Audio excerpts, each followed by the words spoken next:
গণতন্ত্রই থাকে না, যেখানেই সুস্থভাবে কথা বলার অধিকার থাকে না, যেখানে সুস্থ কর্মের অধিকার থাকে না, সেখানে তো আসলে গুণের কদর হওয়ার তো প্রশ্নই আসে না। কারণ যে দেশে গুণের কদর নাই সে দেশে গুণী জন্মগ্রহণ করে না। এ কথা আমরা প্রবাদ বাক্যে শুনেছি, মুরব্বীদের কাছে শুনেছি, শিক্ষকদের কাছে শুনেছি, পিতার মুখে শুনেছি। আসলে সেটা বাস্তব।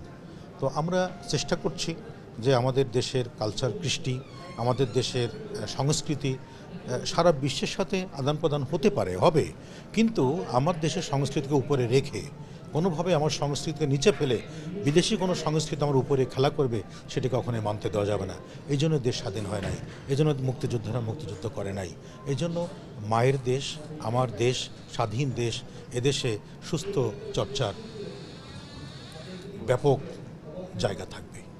এটি আমরা সেখানে মুখ থুবড়ে পড়ে যদি অপসংস্কৃতি বিরাজ করে সে দেশের মেরুদণ্ড নষ্ট হয়ে যায়।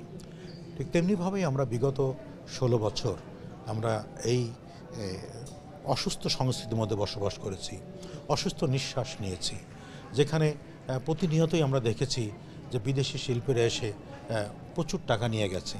বিদেশি শিল্পীরা বাংলাদেশের এটা কেক কাটার জন্য, জন্মদিনে কেক কাটার জন্য এসেছে, অথচ বাংলাদেশে অনেক নামি দামি শিল্পী আছেন, তারা না খেয়ে মরছে। আপনি দেখেন কি দুর্বিষহ জীবন পার করেছে করোনাকালে, কিন্তু কেউ কোনো ভ্রুক্ষেপ করে না তাদের দিকে, কেউ কোনো নজর দেয় নাই।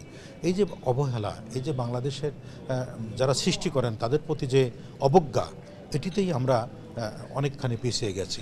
আল্লাহ পাকের হুকুম যে একটা পরিবর্তন এসেছে, আমরা সবুজ সুন্দর একটা দেশ গড়ার জন্য সবাই উদ্বিগ্ন আছি এবং সবাই আপামর জনসাধারণ সবাই কিন্তু এখন সুস্থ সুন্দর দেশ গড়ার ক্ষেত্রে তার মানসিকতা তৈরি করেছে। যদি আল্লাহ পাক সহায় থাকে, যদি আল্লাহর হুকুম থাকে, হয়তোবা আমরা সুন্দর একটি আগামী দেশ দেখতে পাবো যদি সুস্থ একটা নির্বাচন হয়। কারণ এখন নির্বাচনটা খুব জরুরি, কারণ এটা রাজনৈতিক দলের কাছে যে ক্ষমতা না থাকে, যদি জনগণের রায়ের একটা সরকার গঠিত না হয়, তাহলে দেশের একটা কাঠামো বা দেশের একটা সুস্থভাবে চলার যে পথ তৈরি করা সেটি কিন্তু কখনোই হয়ে ওঠে না।